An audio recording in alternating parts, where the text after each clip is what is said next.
La semaine dernière, donc, on a parlé du Messie Ben Joseph et du Messie Ben David. Donc, je ne rappelle pas ce qui a été dit.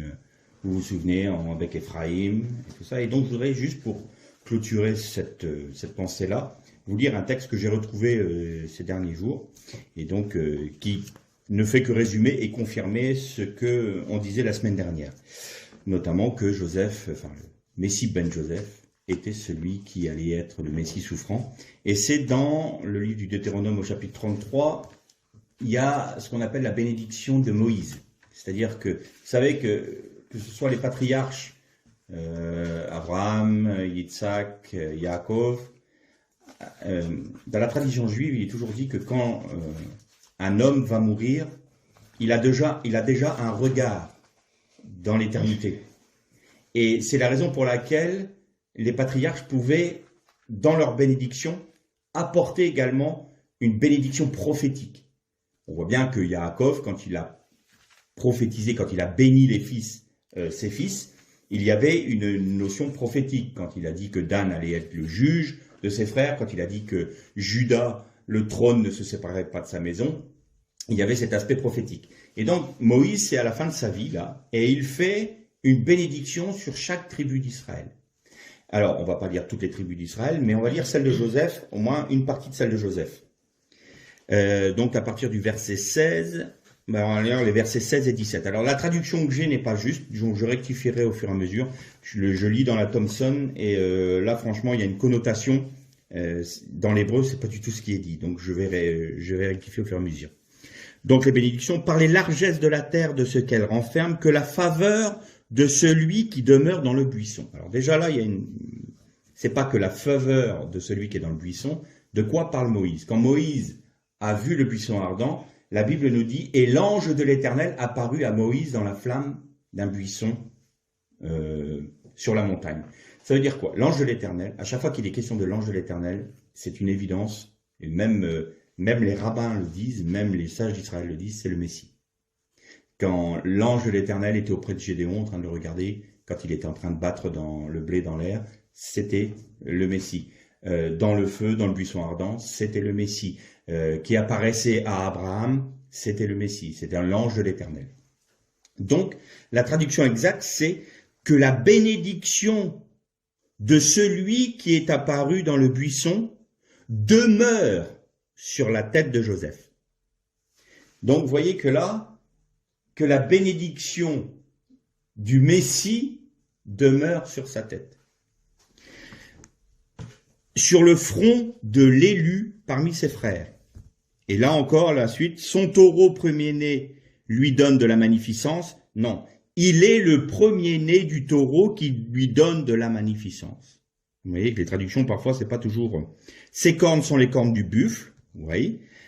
Avec elles, il frappera, alors là non, avec elles, il poussera les peuples des extrémités de la terre, qui peut être traduit aussi jusqu'aux extrémités de la terre, mais il y a un double sens là, c'est il va jusqu'aux extrémités de la terre et il les pousse des extrémités de la terre.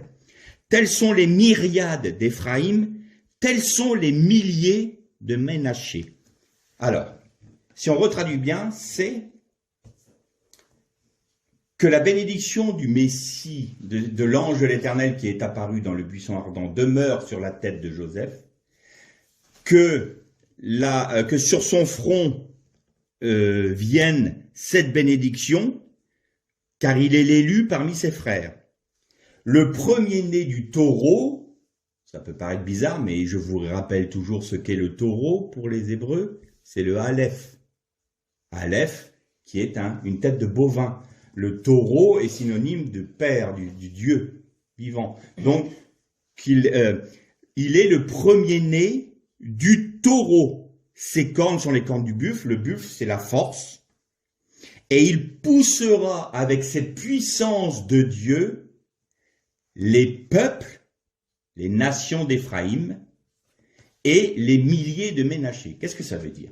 Eh bien, vous avez les peuples des nations qui sont rassemblés par Éphraïm, c'est bien ce qu'on disait la dernière fois. Et pourquoi il est question des milliers de Ménaché? Parce que les milliers de Ménaché sont aussi une représentation des Juifs qui ont reconnu le Messie. et qui eux aussi ont vécu la déportation dans les nations. Et il va rassembler tout ce peuple-là, Ménaché et Éphraïm. Si je paraphrasais, ça serait les Juifs messianiques et les chrétiens des nations rassemblés en Israël. Ménaché par le sang, donc toutes les tribus d'Israël, juifs, donc du royaume du sud, Benjamin et Yehuda, et les 10 tribus du nord, toutes les autres tribus, Issachar, Ruben, Shiméon, bien que Shiméon était aussi dans le royaume du sud, mais il s'était associé avec le royaume du nord. Et toutes les tribus, Nephtali, Asher, voilà, toutes ces tribus-là sont en Éphraïm. Pourquoi? Parce que les 10 tribus d'Israël dites perdues sont dispersées et assimilées dans les nations. Mais la puissance de l'Éternel, et parce que Yeshua est le Messie, fils de Joseph, rassemble tout son peuple des nations et de sa nation, d'Israël, qui est représentée par Ménaché. Et pourquoi c'était Ménaché et Éphraïm? Parce que c'était les 2 fils de Joseph. Comme Joseph rassemble ses enfants, voilà, jusqu'au jour où, une fois rassemblés, l'Éternel ôtera le voile qui est sur le cœur et les yeux d'Israël, c'est-à-dire Juda et les tribus d'Israël qui sont perdues, c'est-à-dire l'ensemble du peuple, les Hébreux, et non pas que les Juifs. Il va ôter le voile de tous les Hébreux, le voile qu'ils ont reçu avec le Egel Masera, c'est-à-dire le veau d'or, dit d'or, mais le veau voilé. Et ce voile-là sera ôté de leurs yeux par la puissance du Saint-Esprit, et ils reconnaîtront le Messie. Tout Israël, nous dit Paul aux Romains, tout Israël reconnaîtra son Messie, et ils pleureront sur lui comme sur un premier-né. Joseph étant le premier-né. Comme sur un premier-né, et ils se tourneront vers celui qu'ils ont percé. Voilà, là je crois qu'on a la vision globale donc du Messie, fils de Joseph, et qui est en Jésus également le Messie régnant, c'est-à-dire le Messie fils de David. Alors je vous avais dit qu'on allait poursuivre un peu sur les alliances et sur ce qu'on appelle nous la loi de manière injuste d'ailleurs. C'est une mauvaise, là aussi c'est une mauvaise traduction, mais les 70 sages du peuple hébreu qui avaient traduit la Septante, il n'y avait pas de mot correspondant en grec à Torah, et donc le mot le plus proche de Torah était loi. Sauf que dans le monde grec et dans le monde gréco-romain, le mot loi a une connotation impérative et punitive. Vous devez le faire, autrement vous risquez une punition. Et donc, alors que la Torah, qui veut dire une instruction, qui veut dire aussi une façon de marcher, c'est plutôt un code de marcher selon cette instruction-là pour être béni. La Torah, c'est ça.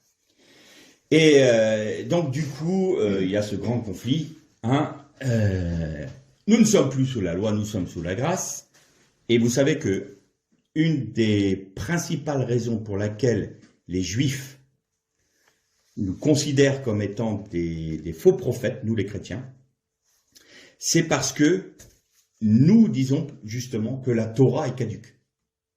Or, dans la Torah, dans la loi, il est dit « Maudit soit celui qui profane ou qui abolit la Torah ». Celui qui va retirer ou maudit soit celui qui va ôter ou rajouter à la loi, à la Torah, pas la loi. Et donc, comme on leur dit, en Jésus-Christ, la Torah est abolie, c'est-à-dire est annihilée, alors nous sommes des faux prophètes, nous sommes des impies et nous sommes même maudits. Ce qui est logique. Mais Alors vous allez me dire, oui, mais on a la grâce en Jésus-Christ. Eh bien justement, on va essayer de débroussailler un peu toute cette chose-là, parce que là, on part dans des incompréhensions qui font que Jésus n'a jamais aboli la loi. Et vous allez voir ce qu'est le mot abolir. Et le mot, il est venu accomplir. Mais avant ça, on va revenir aux racines des alliances. Quelle est l'alliance de Dieu avec Abraham? C'est une alliance, et je te ferai de toi, je rendrai ton nom grand. Je ferai de toi une grande nation. Je te donnerai une terre. Et ta postérité au singulier sera en bénédiction pour toutes les nations. On en a parlé, le fameux animaux coupés en deux qu'on retrouve dans Béréchit. Et Abraham va donner la dîme de tous ses biens, pas au roi de Sodome, pas à Nimrod, parce que Nimrod était contemporain d'Abraham, pas au roi de Gomorre. Il a donné sa dîme à un certain Melchisédek. Personnage assez mystérieux dans la Torah, et on le retrouve dans l'Épître aux Hébreux, disant que Jésus est selon l'ordre de Melchisédek. Si Abraham a donné la dîme de tous ses biens, nous dit l'Épître aux Hébreux, à Melchisédek, c'est donc que Melchisédek était au-dessus d'Abraham. On ne donne pas sa dîme à quelqu'un qui est subordonné à nous, mais à un maître. Donc Melchisédek, pour la majorité des rabbins et pour la grande majorité des chrétiens, Melchisédek n'est autre qu'une image du Messie.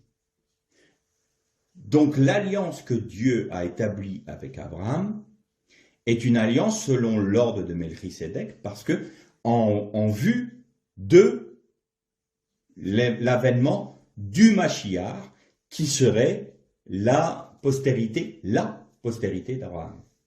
Donc là, on est dans une alliance selon Melchisédek. Très bien. Je fais un bond dans l'histoire. Yitzhak, Jacob, Ésaü. On a la déportation en Égypte. On a la délivrance du peuple d'Israël en Égypte. On a la sortie du peuple d'Israël d'Égypte avec le Erev Rav, c'est-à-dire le peuple mélangé qui était avec lui, c'est-à-dire les représentants des nations. Et nous arrivons au mont Sinaï. Là, au mont Sinaï, le Seigneur dit à Moïse, rassemble tout le peuple pour qu'ils voient, qu'ils se mettent au pied de la montagne, que personne ne monte sur la montagne, parce que là où je vais descendre, la montagne sera sainte, donc surtout ni troupeau, ni personne ne monte. Et toi seul monteras vers moi. Parce que j'appelle le peuple à être un peuple de sacrificateurs. Très important les mots qui sont là. Moïse monte sur la montagne, il reste 40 jours, et là, l'Éternel lui donne la Torah, la loi. On a le décalogue, les 10 paroles. Vous allez voir que ce n'est pas 10 commandements, il n'y en a que 9. Et puis il y a toute cette Torah, l'interprétation de la Torah est donnée aussi à Moïse. Et c'est là que les chrétiens sont un peu en porte-à-faux. Parce qu'il y a ce qui est écrit dans le Pentateuque, c'est-à-dire la Torah par Moïse, mais il y a aussi, et je te donnerai la loi, les préceptes. Donc, les préceptes, c'est quand on lit les lois sur la cache-route, et les directives. La loi, les tables, les préceptes, donc tout ce qui est dit là dans le Lévitique et dans Deutéronome et dans l'Exode, et les directives. Les directives, c'est quoi? C'est les explications pour pouvoir interpréter la Torah en tout temps. Et c'est là où il y a un écueil. On va préciser ça tout à l'heure. Pourquoi la Torah ne peut pas être abolie? Pour une simple et bonne raison. Comment commence le texte ce qu'on appelle les 10 commandements, mais qui sont les 10 paroles? Je suis l'Éternel, ton Dieu, qui t'ai fait sortir de la maison d'Égypte. On va lire en hébreu. Je suis.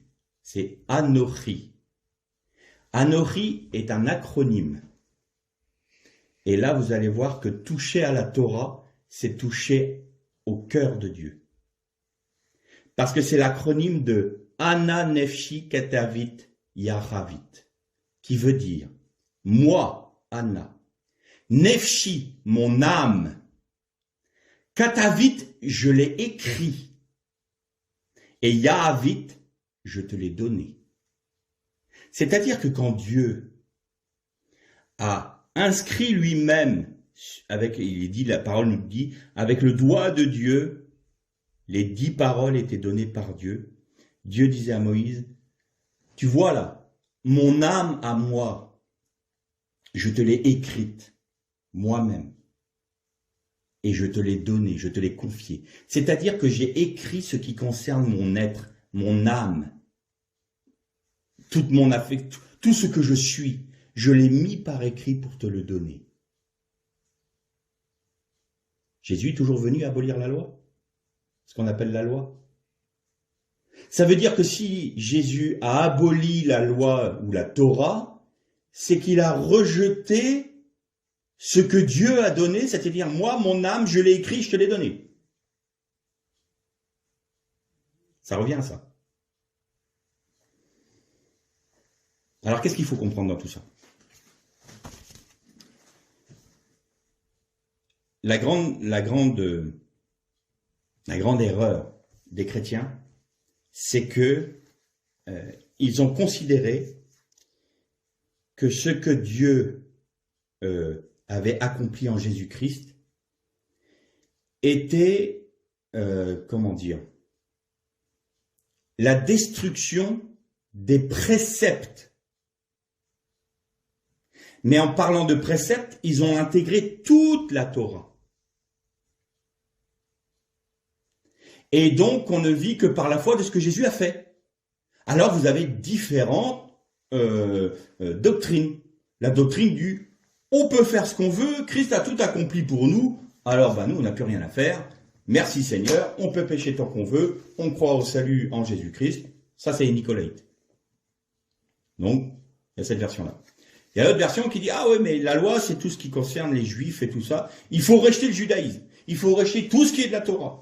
Tout ce qui est du Tanakh.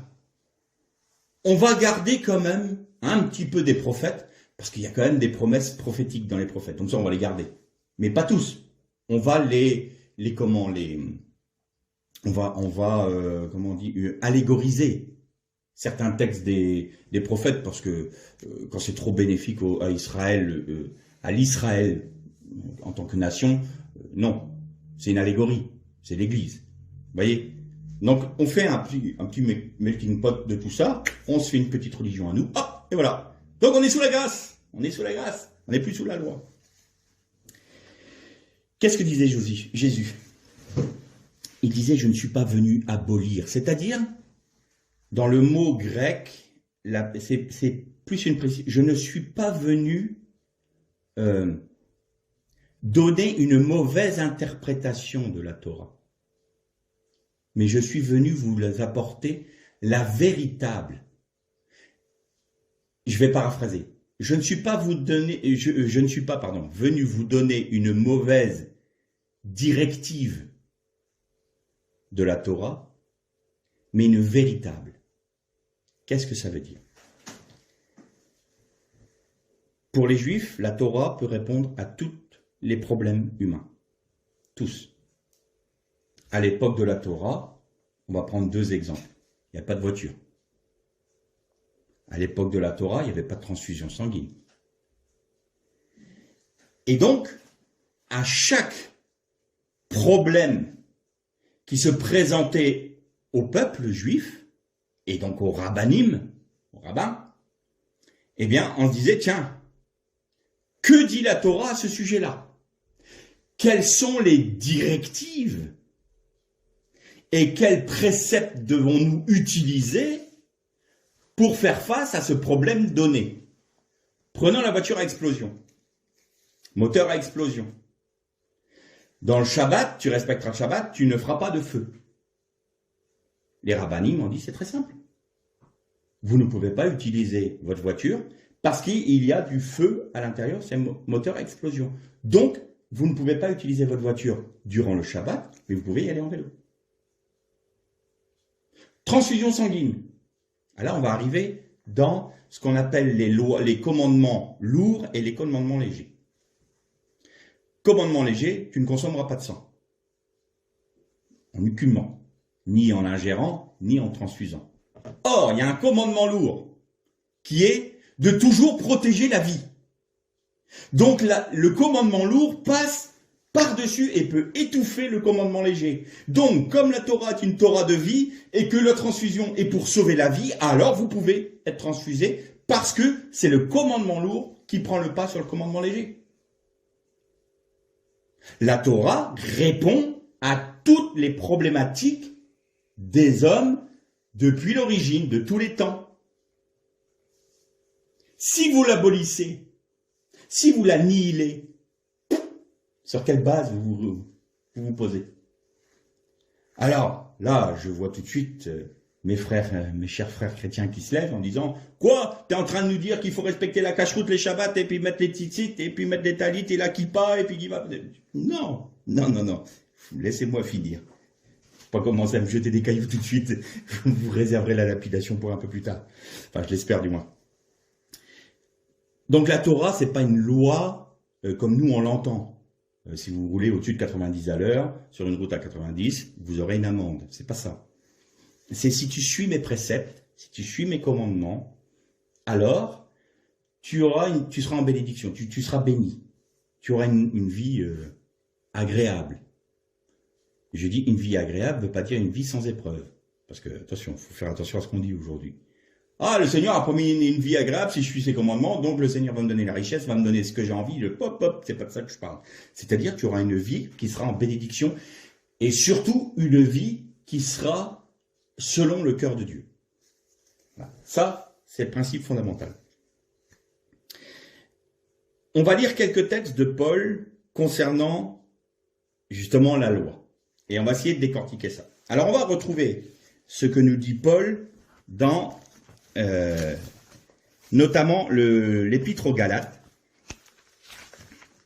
et au chapitre 3. Et avant de lire ce passage et de développer un peu la différence qu'il y a entre les 613 mitzvot de Moïse que respectent les Juifs et nous, en tant que chrétiens, qui nous disions sous la grâce et qu'on ne doit plus respecter la loi, je vais vous préciser une chose. Donc, je disais tout à l'heure que l'alliance était selon l'ordre de Melchisédek. Qu'est-ce qui s'est passé tout de suite après? Il y a eu le veau d'or. Et au veau d'or, le Seigneur a menacé, a dit à Moïse qu'il allait détruire tout le peuple. Ça, c'était la sentence. Donc, le peuple devait mourir. Le peuple est resté vivant pour une seule et bonne raison. C'est que Moïse s'est interposé entre Dieu et le peuple, et a demandé à ce que lui-même soit ôté du livre de la vie, c'est-à-dire « mets-moi à mort plutôt que de détruire ton peuple ». Parce que ça serait touché à ta gloire. Puisque tes ennemis diront que tu as fait sortir ton peuple, mais que tu n'as pas pu le garder, l'amener là où il devait, et ton nom sera entaché. Donc Moïse, c'était pas forcément pour dire « Oh, mes petits chérubins là-bas, ils ont fait un petit péché, Seigneur. » Non, non, non. Il a dit « Oh Seigneur, non, surtout fais pas ça, parce que c'est ta gloire que je vois. C'est ta gloire qui va être entachée. » Le peuple mérite d'être puni. Mais si tu le fais, ta gloire sera entachée. Alors, je préfère que tu m'enlèves du livre de la vie, parce que moi, ce qui m'intéresse, c'est ta gloire. C'est la raison pour laquelle Moïse a dit, à la fin de sa vie, il a dit au peuple d'Israël et à Josué, « Il viendra après moi un prophète, il sera comme moi, faites tout ce qu'il vous dira. » Il parlait de Jésus. Il parlait de Jésus. Faites tout ce qu'il vous dira. Parce qu'il vous apportera quoi? La Torah du Mashiach. Ce que les Juifs attendent, que le Mashiach vienne pour l'apporter. La Torah du Mashiach, qui est les 2 premières tables de la loi. Pourquoi? Parce que les 2 premières ont été écrites, effectivement, par Dieu, mais elles ont été taillées par Dieu également. Et le Seigneur disait, fais approcher le peuple. Et c'est aussi cette connotation, fais approcher mon peuple, celui que j'ai fait sortir du pays d'Égypte. Et une fois qu'il y a eu le péché du veau d'or, le Seigneur dit, tu amèneras ton peuple. Vous imaginez? Tu amèneras ton peuple dans le pays de la promesse.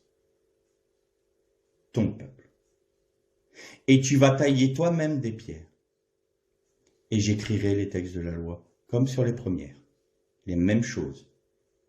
Seulement, vous allez être soumis à une malédiction de la loi. Il y a une malédiction. Comme le dit l'apôtre Paul, on va le dire tout à l'heure, maudit soit celui qui ne respecte pas la loi de l'Éternel. Et si je vais parmi vous, vous seriez détruits.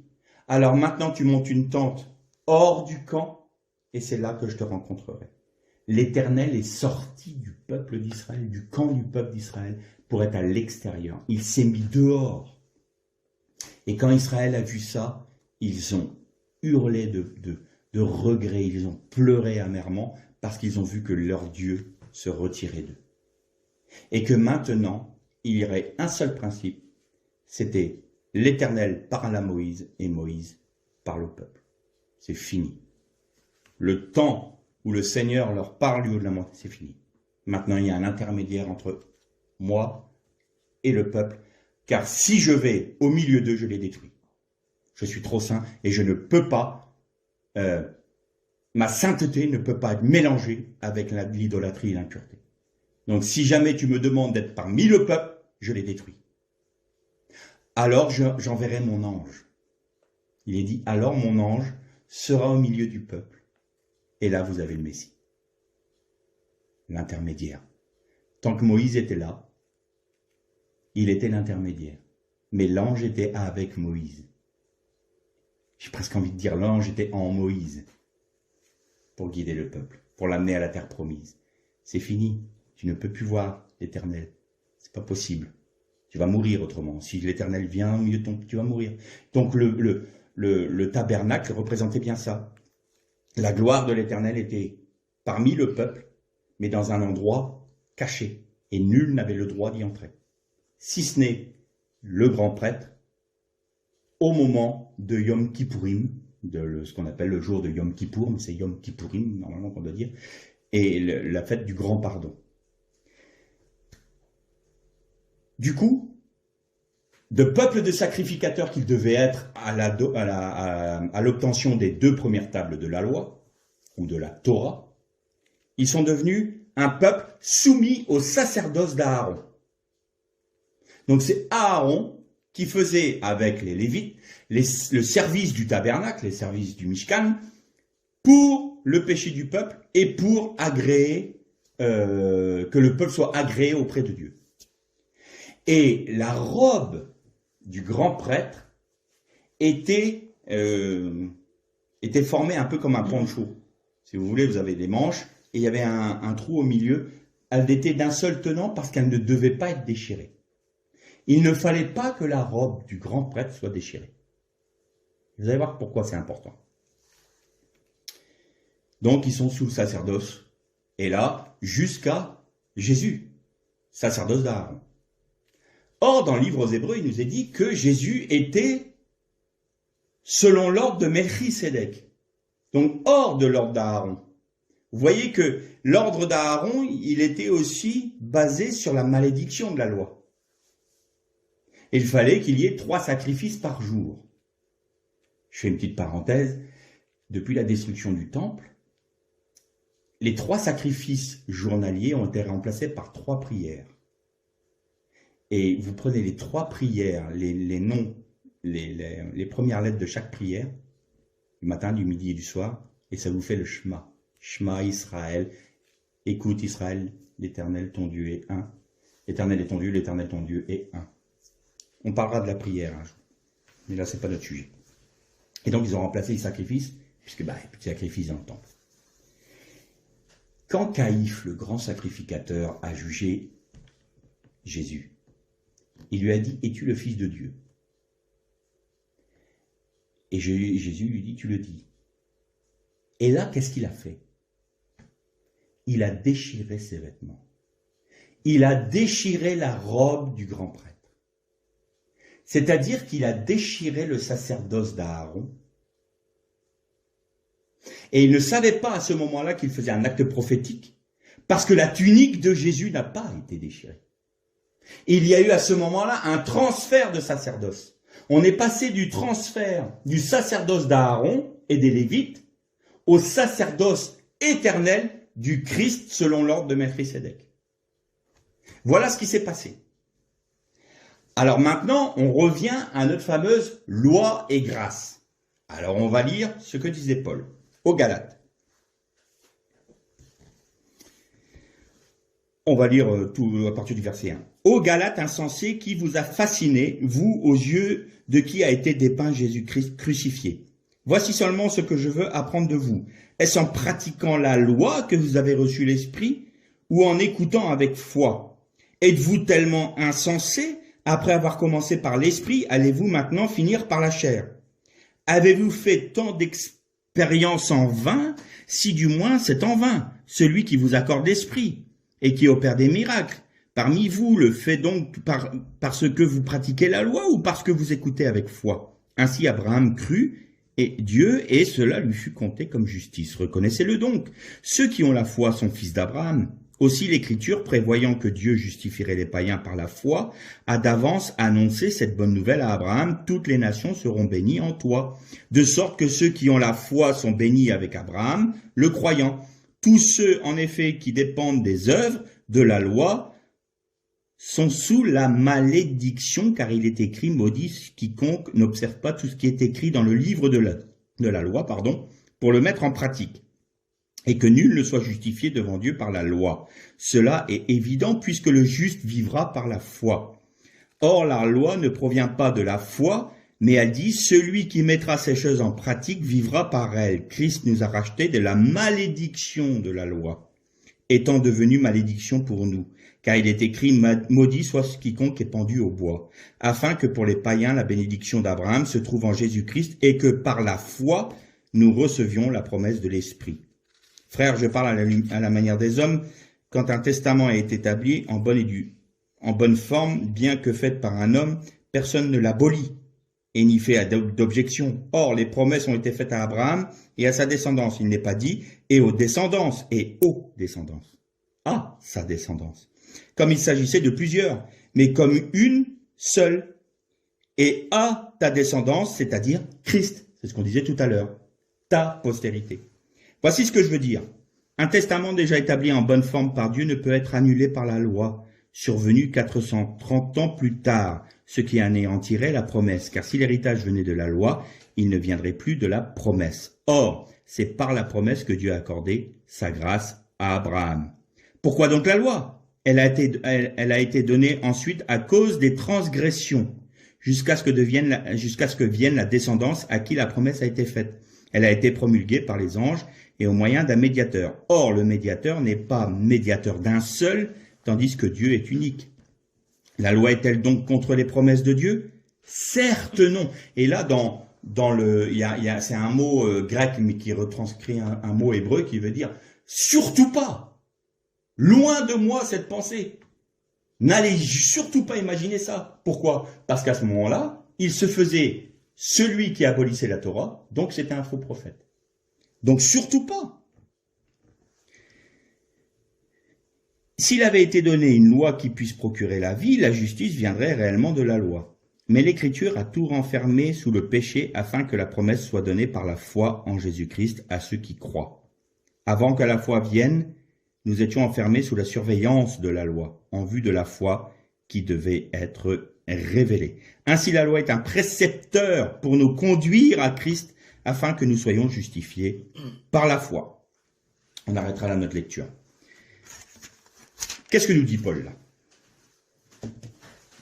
Il faut mettre ce texte de Paul à la lumière du sermon sur la montagne. Quand Jésus disait: vous avez entendu dire, tu ne commettras pas d'adultère. Car moi, et c'est pas, mais moi je vous dis, c'est car moi je vous donne la bonne interprétation.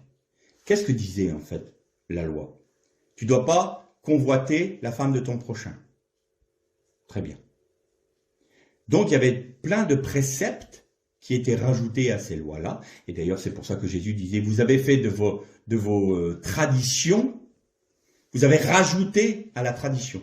Ça veut dire quoi?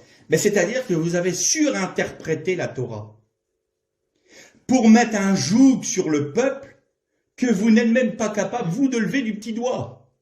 Il dit, c'est-à-dire que vous avez pris pour base la Torah de l'Éternel, qui est immuable. Pas un seul iota de la Torah ne peut être enlevé. Donc si la Torah est abolie, ça veut dire qu'on est sous les nouveaux cieux et la nouvelle terre. Parce que Jésus a dit, tant que les cieux et la terre subsisteront, pas un seul trait de lettre, ni un iode de la Torah ne disparaîtra. Alors, qu'on m'explique, si on essaie les nouveaux cieux et la nouvelle terre, ma foi est vaine. Hein, parce que si c'est ça, les nouveaux cieux et la nouvelle terre, j'en veux pas moi. Donc, la Torah est toujours valide. Mais l'interprétation de la Torah, ce que l'on en fait, n'est plus valide. Parce qu'on est par la foi. Alors vous allez dire, bon, très bien. Maintenant, comment est-ce qu'on interprète la Torah? Il y a un midrash qui dit une chose. Moïse a donné 613 mitzvot, 613 commandements. David a réduit ces 613 mitzvot en 10 commandements. Michée, le prophète Michée l'a réduit à 2. Et on l'a eu dans le cantique tout à l'heure qui disait, on t'a fait connaître aux hommes ce qui est bien, que tu pratiques la justice et la miséricorde, 1, et que tu aimes l'Éternel ton Dieu, 2. Et Habakkuk a tout résumé en une phrase, le juste vivra par la foi. Qu'est-ce que dit Jésus? Quand le jeune homme est venu le voir, le jeune homme riche, il est venu le voir puis il dit, Maître, que dois-je faire pour hériter? Alors nous on l'a traduit par la vie éternelle, mais c'est le Olam Haba, c'est-à-dire le monde à venir. Eh bien, pratique la loi, pratique la Torah. Et il dit, mais je fais tout, je respecte la Torah. Il dit, mais vends tous tes biens et donne-les aux pauvres. Et là, le jeune homme repart tout triste. Et on se dit, mais c'est bizarre. Il respecte toute la loi. Toutes les mitzvot, il les respecte. Et Jésus lui dit, vends tous tes biens. Ça, c'est pas dans la loi. C'est pas dans les mitzvot. Il est jamais dit, il n'y a aucun texte de la loi de Moïse qui dit, vends tous tes biens et donne-les aux pauvres. Et Jésus lui dit, il te manque encore une chose. Alors la Torah n'est pas suffisante. Ah non. Parce que la loi de Moïse était extérieure. Elle n'est pas intérieure. Je vous ai raconté cette histoire d'Hillel, qui avait ce qu'on appelle la règle d'or d'Hillel dans le monde juif. C'est-à-dire, ne fais pas aux autres ce que l'on ne voudrait pas qu'on te fasse. Donc, c'est-à-dire que ne rends pas le mal pour le mal. Aime ton prochain. Aime ton prochain, c'est aime celui qui est différent de toi. Comme tu t'aimes toi-même. Et Jésus, dans le Sermon sur la montagne, l'a retranscrit en positif. Donc c'est comme s'il prenait la règle d'or d'Hillel et il y rajoutait le côté positif. Faites aux autres ce que l'on voudrait qu'on vous fasse. C'est-à-dire, non seulement ne faites pas aux autres ce qu'on ne voudrait pas qu'on vous fasse, mais en plus, faites-leur ce que vous voudriez qu'on vous fasse. C'est-à-dire que vous allez avoir, non pas une retenue dans l'action, mais vous allez avoir une action positive même contre votre ennemi. J'ai envie de dire, quand on crie la grâce, la grâce, la grâce, la grâce est plus exigeante que la loi. Parce que la loi reste extérieure. C'est par nos mérites. Soit tu mérites, soit tu ne mérites pas. Le problème, c'est que si nous vivons selon les mitzvot, alors nous devons toutes les respecter. Autrement, nous nous replaçons sous la malédiction de la loi. Or, Paul nous disait dans le texte, il nous a délivrés de la malédiction qui était rattachée à la loi, parce que la loi est un précepteur pour nous amener à Christ. Qu'est-ce que ça veut dire?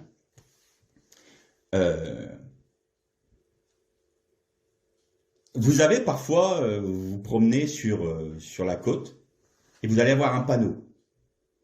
Au-delà de ce panneau, vous risquez de tomber de la falaise. Il risque d'éboulement, donc il y a danger pour votre vie. Maintenant, il n'y a pas de barrière, il n'y a pas un mur. Il y a ce panneau. Vous pouvez le franchir, mais à vos risques et périls. C'est-à-dire que si vous restez en deçà du panneau, vous êtes en sécurité. Si vous franchissez ce panneau, il y a un risque. Vous risquez de tomber et de mourir.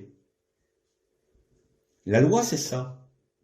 La loi, c'est, attention, si tu vas vers ce chemin-là, tu risques de. Alors, prenons de manière pratique ces choses-là. Qu'est-ce que disait Jésus? Vous avez entendu dire que tu ne convoiteras pas la femme de ton prochain, tu ne commettras pas adultère avec elle. Mais moi, je vous dis que si déjà, dans votre cœur, vous avez posé les yeux sur elle, vous avez commis adultère avec elle. Alors, on va dire, mais non, je n'ai pas commis adultère avec elle. Bon, oui, je la trouve jolie, oui, tiens, elle me plaît bien. Donc, tu poses déjà des regards sur elle. Ça veut dire quoi? Ça veut dire, attention, tu vas vers le panneau. Si tu restes sur le chemin en te disant, oh, je vais me tenir loin du panneau là, parce que là, il y a danger. C'est ça que Jésus dit. Tu ne poses pas les regards sur la femme de ton prochain. Voilà, attention, danger, là, il y a un risque. Mais si tu commences à t'approcher du panneau en disant nonchalamment, ah tiens, bon, bah oui, mais j'ai quand même envie de voir comment c'est derrière, c'est vraiment dangereux, j'ai envie d'y aller, et puis vous allez franchir. Et nul ne sait si vous allez arriver à franchir le panneau et à tomber de la falaise. Les prisons sont pleines de personnes qui ont dit, je ne sais pas ce qui s'est passé, j'ai été pris de colère, et puis un mauvais geste, et j'ai commis l'irréparable. Il y en a combien comme ça? Par un accès de colère. C'est la raison pour laquelle la Bible nous dit, celui qui traite son frère de raca est un meurtrier. Celui qui se met en colère contre son frère est un meurtrier. Pourquoi? Parce que, non pas qu'il a tué son frère, mais parce qu'il est animé déjà de l'esprit du meurtre. Quand il y a des querelles, un mot en provoque un autre, un mot un peu plus haut que le dernier, et puis c'est un geste qui se rajoute, et puis on peut arriver, sans s'en rendre compte, au meurtre. Mais je voulais pas, et puis j'ai été dépassé par les événements. Ben oui, tu t'es mis en colère. Et donc, Jésus nous dit, attention, vous devez avoir une transformation intérieure. C'est-à-dire que la Torah ne doit plus être extérieure à vous. C'est pas parce que vous n'avez pas commis un meurtre, ce n'est pas parce que vous n'avez pas commis physiquement un adultère, c'est pas parce que vous n'avez pas commis un vol que vous êtes justifié. Mais si vous vous gardez d'aller vers ce chemin-là, vous serez en permanence préservé. Quand on lui a demandé de résumer la Torah, quel est le plus grand commandement? On a posé un jour au Seigneur Jésus. Quel est le plus grand commandement? Tu aimeras le Seigneur ton Dieu de toute ton âme, de toute ta force et de toute ta pensée. Et celui qui lui est semblable, tu aimeras ton prochain comme toi-même. Tu aimeras ton prochain différent de toi, comme toi-même tu t'aimes. Qu'est-ce que ça voulait dire? Il dit, toute la loi est résumée là. La règle d'or d'Hillel avait dit, toute la loi est dans cette parole. Le reste, c'est des commentaires. Pourquoi on peut dire ça? Parce que si tu ne fais pas aux autres ce que ne voudrais pas qu'on te fasse, et que tu leur fais ce que tu voudrais qu'on te fasse, à ce moment-là, tu ne vas pas convoiter sa femme. Tu ne vas pas te mettre en colère contre lui. Tu ne vas pas lui dérober ses biens. Tu vas chercher la paix. Tu vas te maintenir loin, puisque tu aimes ton Dieu, tu vas te tenir loin de tout ce qui va souiller ton cœur et ton âme. Donc tu accomplis la loi. Je peux pas faire ça. Je suis incapable, moi, quand je vois quelqu'un qui me barre la route ou qui me fait une queue de poisson, j'ai envie je l'insulte et puis je le maudis. Oui, ça c'est la chair. Mais que dit Jésus? Par la foi. Maintenant, vous ne vivez plus sous la condamnation de la loi, mais vous vivez par la foi. Ça veut dire quoi? Ben, ça veut dire maintenant, Seigneur Jésus, tu as tout accompli, tu vis en moi, je veux vivre de ta vie. Je veux accomplir la loi. Tous ceux qui disent, dans les églises, nous ne sommes plus sous la loi, mais sous la grâce, disent, quand on a donné son cœur au Seigneur, on a changé de vie. Quoi? Comment? Pourquoi vous avez changé de vie? Pour faire quoi? Ben pour nous dire ce que nous dit la Bible. Pour accomplir la Torah. Vous voyez la dichotomie qu'il y a là? On est sous la grâce, moi on ne veut plus entendre parler de la loi. Mais le Seigneur Jésus a changé ma vie et je change de comportement. Pour respecter quoi? Le code civil? Je sais pas moi. Pour respecter quoi? Bah, ce que nous dit la Bible. Oui, d'accord, la Torah alors. Non, non, non, non, nous on respecte que ce qui est dans le Nouveau Testament. Ah, le Nouveau Testament, c'est les commentaires de la Torah. Donc là, ça pose un problème. Parce que Paul ne cesse de dire, comme dit l'Écriture, comme il est écrit, comme nous le dit le prophète, comme nous le... Bon, il y a un moment, il faut se rendre à l'évidence. Ça veut dire quoi? Ça veut dire simplement que la loi se fait dans notre cœur. Dans les nouvelles voitures, il y a des radars de recul. Et le bip, c'est bip, bip, bip. Et plus vous reculez, plus vous allez vers l'obstacle, ça fait bip, bip, bip, bip, bip, bip, bip, bip, bip, bip, bip. Et là, si tu continues, ça va taper.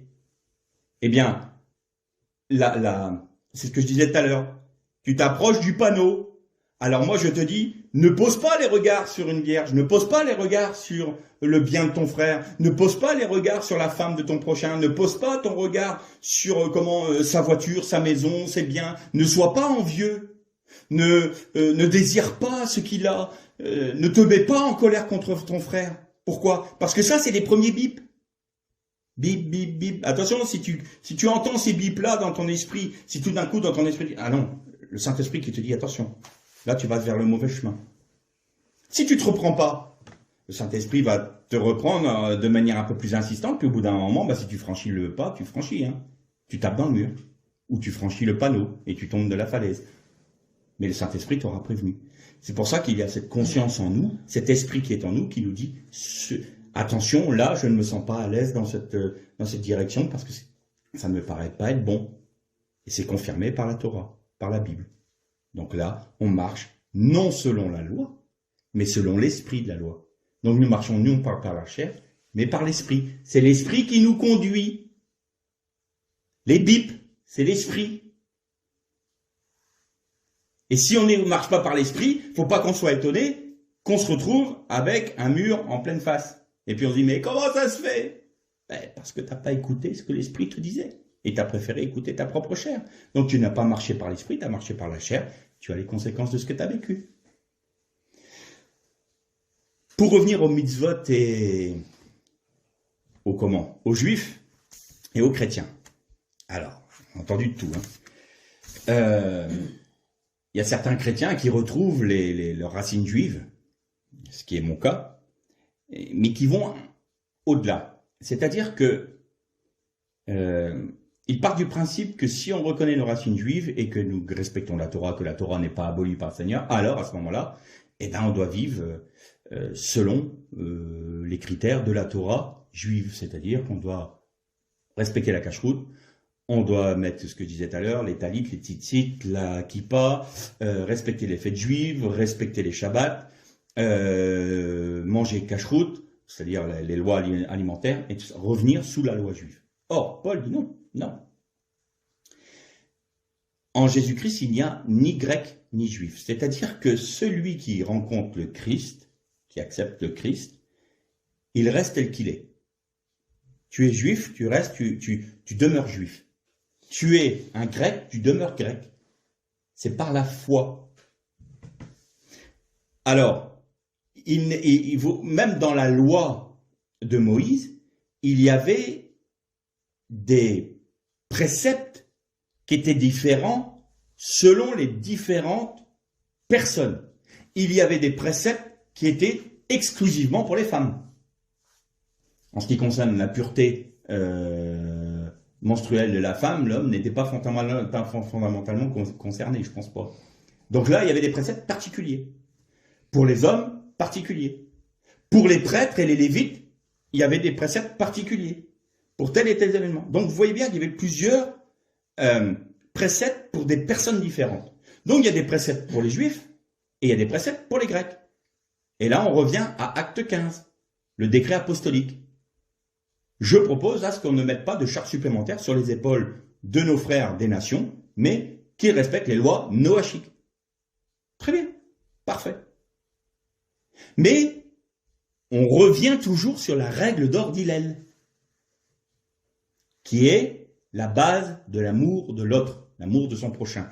Et quand Paul nous parle de tous les dons, il nous parle de toutes les guérisons. Mais je vais vous montrer une voie par excellence, dit-il.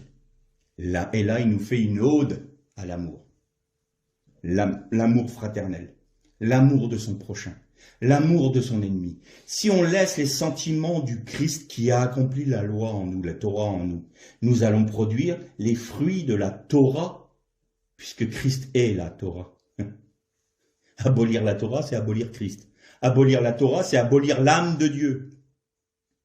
L'âme de Dieu. La chesed. Moi, mon âme, je l'ai écrite. Moi, ma chesed, je l'ai écrite et je te l'ai donnée.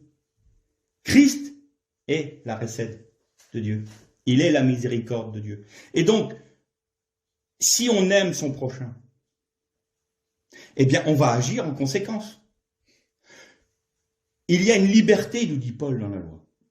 Vous voulez respecter les fêtes juives en tant que chrétien? Ben faites-le. Vous voulez porter un titre? Faites-le. Seulement, nous dit Paul, cela ne vous rajoutera rien. Puisqu'aujourd'hui, la base pour juifs et non-juifs, c'est la foi en Christ. Donc, un juif veut demeurer sous la loi. Ben, du moins, veut respecter les Shabbats, veut respecter la cacheroute. Parfait. Pourquoi? Parce qu'il appartient au peuple juif. Et parce qu'il ne veut pas perdre son identité juive. Très bien. Seulement un juif qui respecte cela et qui ne veut pas manger avec un païen, ou du moins un chrétien, un frère issu des nations, sous prétexte que lui ne mange pas cachère, et sous prétexte que lui n'est pas un juif respectant les mitzvot et respectant les Shabbats, alors il enfreint une loi lourde, un commandement lourd, l'amour du prochain. Et donc il fait de son respect des lois de Moïse la base sur laquelle il vit. Et Paul dit attention, si vous voulez rester sur cette base-là, vous devez respecter toute la loi. Parce que si vous dérogez à un seul commandement, vous enfreignez toute la loi. Vous avez décidé de vous placer sous la malédiction de la loi. Attention, moi je suis en train de vous dire qu'en Jésus-Christ, il y a la liberté de faire ou de ne pas faire, parce que la cacheroute, toutes les mitzvot sont les ombres. Pourquoi? Parce que c'est tous les panneaux indicateurs qui ont été mis par Dieu autour de vous, parce que vous avez péché avec le veau d'or. Et donc, comme il n'était pas au milieu de vous, parce qu'autrement il allait vous détruire, il a dit, eh bien maintenant vous vivrez par la loi. Par tous ces préceptes que je vous ai donnés, vous allez vivre là jusqu'au moment où le médiateur viendra et vous vivrez par la foi dans ce que lui a accompli. Alors, que les Juifs veulent vivre comme ça, c'est parfait, c'est très bien. Que certains chrétiens veuillent respecter des fêtes juives, moi personnellement, ça ne me dérange pas. Maintenant, qu'ils veulent mettre une kippa, qu'ils veulent porter le talit, bon, ils peuvent le faire, mais ça rajoute pas à leur salut, ça rajoute pas à ce que Dieu a fait, parce que c'est par la foi. Et s'ils veulent le faire, qu'ils le fassent. Maintenant, si ce que moi je fais peut être une pierre d'achoppement pour mon frère, alors je vais m'abstenir de le faire. Pourquoi? Par amour pour mon frère. Si mon frère considère que porter un talit n'est pas important, je ne vais pas lui dire, tu sais, moi je ne peux pas prier avec toi, parce que moi je porte la kippa, je porte le talit, et celui qui ne prie pas et c'est qu'il n'a rien compris à la Bible, parce qu'il considère que la Torah est annulée, et donc à ce moment-là, moi je ne peux pas m'associer avec une personne comme ça. Bon. Qui est justifié? Eh bien, celui qui blesse son frère en lui disant ça. Parce qu'en Jésus-Christ, il n'y a pas de talit. En Jésus-Christ, il n'y a pas de cacheroute. En Jésus-Christ, il n'y a pas de telle et telle chose. Il y en a qui sont... Paul même parle de la liberté de ceux qui mangent des viandes sacrifiées aux idoles, parce qu'ils considèrent que, comme ils ont remercié, béni le Seigneur pour la nourriture, tout est sanctifié par la prière. Et il y en a d'autres qui... Ah non, je ne peux pas. Je sais que ça a été une viande sacrifiée aux idoles. Alors évidemment, ça c'est pour les temps à l'époque. Mais aujourd'hui, on pourrait dire, moi je ne peux pas manger dans une vaisselle qui n'est pas cachère. C'est notre frère Jean-Marc Taubois qui a illustré ça d'une manière très très bien par une expérience qu'il a faite. Il connaissait des juifs du côté de Vannes. Et un jour, cette famille juive les invite à manger. Alors il est arrivé, alors le juif lui dit, écoutez, nous on mange cachère, est-ce que ça vous pose un problème? Jean-Marc, ça posait aucun problème de manger cachère, pensez donc. Non, faites comme on mangera comme vous, il n'y a aucun problème. Et puis Jean-Marc s'est retrouvé un peu embêté, parce qu'il voulait lui et Irène, son épouse, voulaient rendre l'invitation, mais il n'y avait rien de cachère chez eux. Alors ils pouvaient acheter de la viande cachère, ils pouvaient acheter des mets cachères, mais la vaisselle n'était pas cachère, rien n'était cachère. Et puis plus que ça, le juif rentrait chez un païen. Alors il a été voir le frère juif et il dit, voilà, ma femme et moi aimerions vous inviter, mais seulement on ne sait pas si on peut le faire parce que c'est pas forcément cachère et on sait que d'après la pratique juive, vous ne pouvez pas rentrer chez un païen. Et ce frère juif avait tout compris à la Torah. Il a dit, oui, mais vous savez, nous, on respecte toutes ces lois-là. Mais il y a une loi qui est au-dessus de tout ça. C'est tu aimeras ton prochain. Et par amour pour vous, je vais accepter de manger comme vous. Il accomplissait l'esprit de la Torah. Il avait la bonne interprétation de la Torah. Mais il respectait la Torah. Donc la Torah n'est pas abolie, loin de là, et elle ne le sera jamais tant que nous sommes sous cette dispensation-là. Mais la règle d'or, c'est que tu aimeras ton prochain comme toi-même, même ton ennemi. Même ton ennemi. Alors accrochez-vous au rideau si vous arrivez à faire ça. Alors comment on peut le faire? Galates 2:20. J'ai été crucifié avec Christ. Ne retenez pas ça. Rejetez-le. Ça, c'est faux prophète, faux docteur, tout ce que vous voulez. J'ai été crucifié avec moi. Misère. J'ai été crucifié avec Christ. Crucifié avec Christ, c'est-à-dire ma colère, mon envie, mon impudicité, mes désirs mauvais. Quand je parle de désir, c'est pas un désir légitime. Je désire me marier, je désire avoir un enfant, ça c'est légitime. Non, je désire ce que l'homme veut. Mes désirs, voilà. Tout ça c'est crucifié. Et Paul rajoute, ce n'est plus moi qui vis, c'est Christ qui vit en moi. Ah. Est-ce qu'on le croit ça? Est-ce que je crois que Christ vit en moi? Et tout d'un coup, le Saint-Esprit me dit, il est là le chemin. Ni par la puissance, ni par la force, mais par mon esprit. Tant que l'esprit du Christ, Christ vit en moi, je le crois, je m'en saisis par la foi. Seigneur, tu as dit, donc je peux vivre en aimant mon prochain et en pratiquant la loi, parce que on t'a fait connaître aux hommes ce qui est bien, c'est que tu pratiques la justice, que tu aimes la miséricorde. Sois miséricordieux. Réponds pas à l'insulte par l'insulte. Bénis celui qui t'insulte. En Jésus-Christ. Toi, tu peux pas le faire. Enfin, moi, je peux pas. Mais Christ peut le faire en moi. Et aime ton Dieu de toute ton âme, de toute ta force, de toute ta pensée. Tu accomplis toute la Torah, toute la loi, toute la Bible. Par ce simple respect de ces deux commandements. Tu aimeras le Seigneur de tout ton cœur, de toute ton âme, de toute ta force et de toute ta pensée. Et ton prochain qui t'est différent, tu l'aimeras comme toi-même tu t'aimes. Voilà. Donc, il n'y a pas de guerre à faire entre la loi et la grâce, parce qu'en Jésus-Christ, nous avons la grâce de vivre la loi. Il est là le secret. C'est en Jésus-Christ, nous avons la grâce de vivre la Torah. Parce qu'il faut arrêter avec la loi aussi. C'est la Torah. Et qu'est-ce qu'il a dit aux disciples? Faites de toutes les nations des convertis? Non. Faites de toutes les nations des adhérents? Non plus. Faites de toutes les nations des disciples. Et disciples, apprenez-leur à garder toutes mes paroles. Et si vous retraduisez en hébreu, et enseignez-leur à respecter toute ma Torah. La Torah n'est pas abolie. La loi n'est pas abolie. Elle est accomplie et elle s'accomplit en nous par la grâce de Jésus-Christ, par le moyen de la foi. C'est simple. C'est simple. Alors la pratique maintenant? Je fais comment moi? Je fais comment? Seigneur, accomplis ta parole dans ma vie. Si vous le voulez vraiment, allez, vous me dites au Seigneur, aujourd'hui, je prends la décision de vivre par ta vie.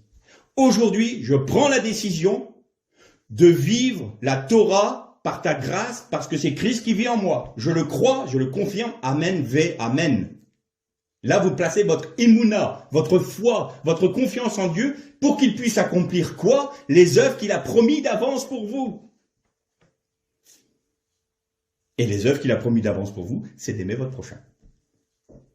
Et de faire tout pour son bien.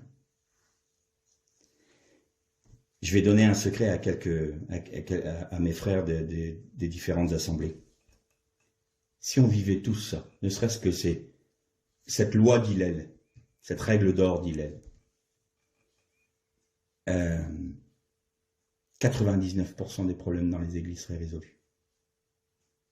Parce que ce qui tue les églises aujourd'hui, et de tout temps, mais ce qui gangrène l'église, c'est le cancanage, la médisance, les vengeances, les querelles, les divisions, les discordes, les disputes de généalogie, les disputes de ceci, les disputes de cela. Oui, mais toi tu fais ci, mais moi c'est comme ça que je le vois. Ah, mais puisque tu es comme ça, je ne peux pas m'associer.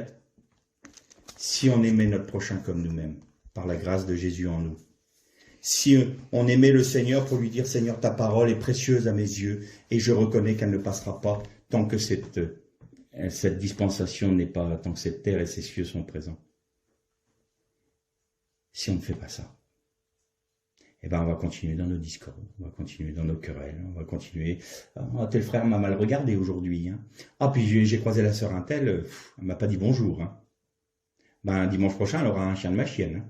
Croyez-moi qu'elle peut toujours venir pour me dire bonjour. Maintenant, moi, je lui montrerai que je ne suis pas contente parce qu'elle s'est mal comportée. Et peut-être que la sœur avait un souci, peut-être qu'il y a un membre de sa famille qui est mort. Et peut-être qu'elle a de graves problèmes de santé, puis qu'elle vient d'apprendre la nouvelle et qu'elle n'a même pas fait attention que tu passais à côté d'elle. Alors, avant de regarder tes petits problèmes à toi, regarde ton frère et ta sœur en l'aimant. En disant, ouais, c'est comporté comme ça, mais voyant toujours la bonne chose en premier. Il a peut-être ses raisons. Puis peut-être que tu peux aller voir la sœur. Excusez-moi, j'ai envie de te dire bonjour, j'ai vu que tu passais à côté de moi. Oh, pardon, oui, j'étais dans mes pensées parce que tu sais, et là, tout est résolu, tout est clair, tout est simple, tout est limpide. Alors évidemment, il y a des loups dans les églises. Mais là, j'ai envie de dire aux bergers des troupeaux, discerner puis chasser, quoi. Hein. Il y a un moment, vous êtes placé là, c'est pour une raison, c'est pas juste pour encaisser un chèque à la fin du mois. Hein. Donc il y a un moment, il faut faire le job. Désolé, mais il faut être cru parfois. Plutôt que de dire, tous les frères dans l'église, ils sont compliqués. Ben oui, mais fais ton travail. Tu es le berger, un berger, il surveille. Il y a des loups, on les chasse. Il y a des ours, on les chasse. Il y a une brebis blessée, on la soigne. Il y a une brebis qui est dans le besoin, tu vas la récupérer. C'est ton boulot. Et le boulot d'un serviteur, c'est d'aimer tout le peuple de manière à être à son service, de manière à ce que Dieu soit glorifié à travers lui et à travers ses frères et sœurs. Donc, mes frères et sœurs, la loi, comme on l'entend, n'est pas passée, non, elle n'est pas abolie, elle n'a jamais été détruite. Et la grâce, c'est la grâce de pouvoir accomplir la Torah par la foi en Jésus-Christ. Que le Seigneur vous bénisse.